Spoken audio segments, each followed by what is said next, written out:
The news from the UK grocery sector has been one of growing sales for the new cut price incumbents such as Aldi and Lidl, while the long-serving names like Sainsbury's, Morrisons and Tesco's are losing ground. Himanshu Pal joins us now from Kantar Retail, where he's Vice President of Retail Insights. Himanshu, good morning. Good morning to you. Thank you for joining us. Let's take an overview first of all.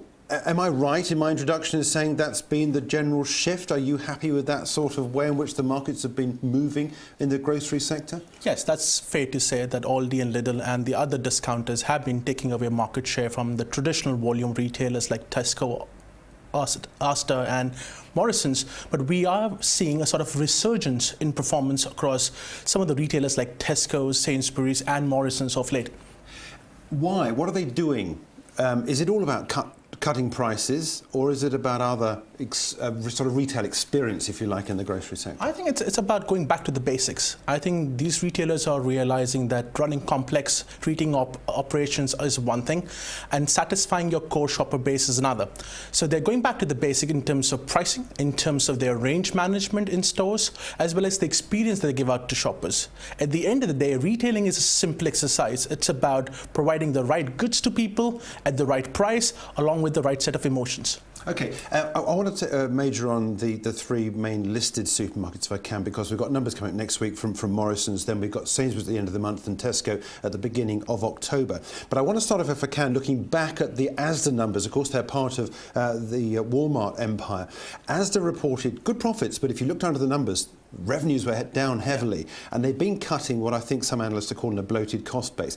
Is that going to be the expectation for the next three releases from the big supermarkets? I think Asda is slightly different from the rest of the supermarkets, wherein they're only one of the worst hardest hit retailers by the growth of the discount retailers because of their original price positioning around EDLP or everyday low pricing.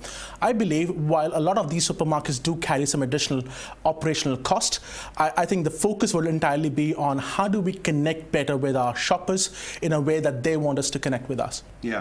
I want to start off first of all, if I can, with some detail on Morrisons, which is the first of the majors to report. It's one look at the share price. You can see that things have recovered neatly. Dave Potts is there. I think he's spent 38 years at Tesco before coming to Morrisons.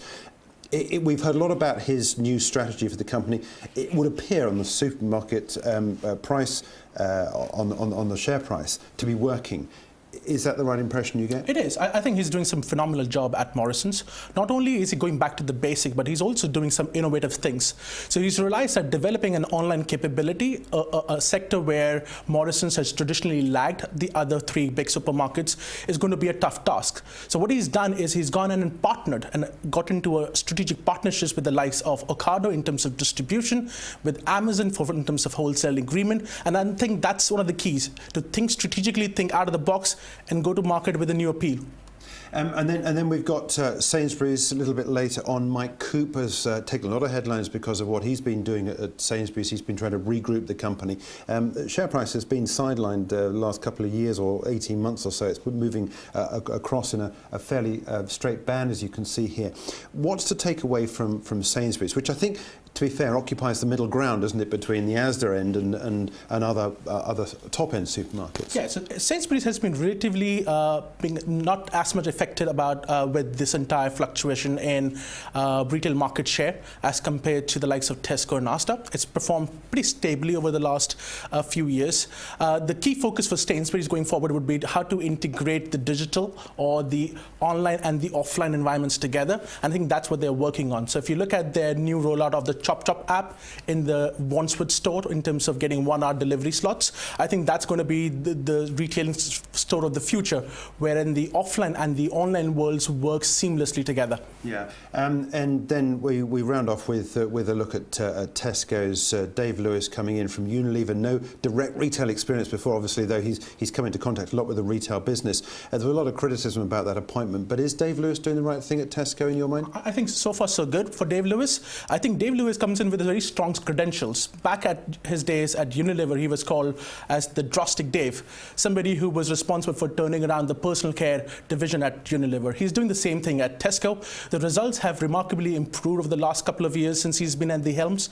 He's doing something great in terms of range reviews. I thought as big leading supermarkets, some of these retailers were carrying too much stock in categories where shoppers wanted just ease of shopping. I don't need 34 different SKUs of tin tomatoes to shop. I need just 2 or 3. So he's doing the right thing in terms of range reviews, and I think that's going to show in terms of the retailer's performance going forward. That's an interesting comment, because from a personal point of view, it's nice to go in to be faced with all these options, but that, of course, that has been the very success, hasn't it, of the Aldi and Lidl, as you say, just a couple of ranges of tea, a couple of ranges of chopped tomatoes. Yeah. So I think it goes back to the fact that people, apart from spending money in the store, they also spend their time. And as people get more and more squeezed for time because they're working longer hours, they're spending more time outside of home, they want to make their shopping journey as quick as possible. Now that means not only the time it takes to get to the store, but also the time that you spend within the store. So by eliminating too much of a choice, you're enabling them to shop faster.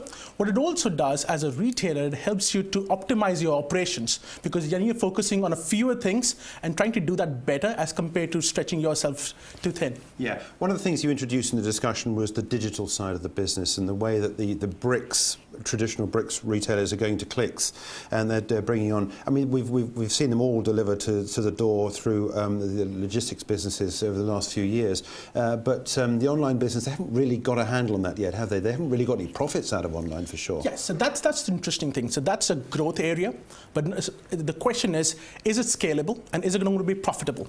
That's why you see a number of retailers try different models of online fulfillment, whether that's home delivery, whether that's click and collect, or things like lockers, or eventually things like drones for that matter. So that is going to be a key area of concern, and that's where you're going to see some level of strategic partnerships or even M&As to develop those specific capabilities to manage and scale this online empire. Is the one way to do it is to go down the Ocado route? Here's an Ocado share price, for example. I mean, Ocado just does logistics. I mean, they've teamed up with Waitrose, of course, and I believe Morrison's yes, as well. Is that going to be the way they do it? Do you see that as a success for Tesco's and Sainsbury's by employing a specialist logistics company, or carrying on and doing it themselves? It all depends upon the scale of your organization and where you are on this entire journey of e-commerce. So both Tesco, Asda, as well as Sainsbury's are quite ahead in their journey in terms of e-commerce evolution. I think the strategic tie-ups like Ocado makes a lot of sense for companies like Morrison's or Waitrose, who are new to the entire game of online retailing. But surely, in essence, the partnerships and developing specific capabilities in terms of online fulfillment is definitely the right way to go forward. The problem is that, though, I mean, Morrison's case, they're very exposed, aren't they? Because Ocado has been the subject of much speculation about where it's going to end up. Could Walmart buy it? I know we were talking about this before we went to air.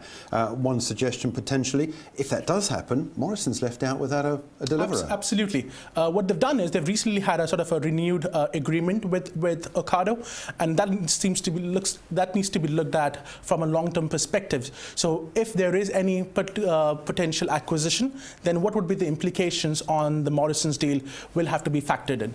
Okay, so one final question, stepping back from things. What should we expect over the next quarter, 2 quarters and so forth for the sector?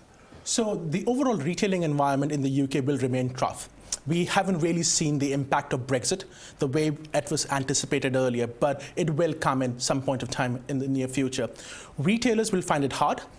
The competition from Aldi and Lidl would not go away. That's the simple fact. So retailers like Tesco, Morrison's, Asda and Sainsbury's have to go back to the basics, in my opinion. Focus on price, focus on delivering a unique value proposition to shoppers, focus on service, as well as the emotional engagement with shoppers. I think that would be the key. Okay, Himanshu, thanks indeed. Thank you. There for joining us. Himanshu Pal is there from Kantar Retail, taking a look at the grocery sector.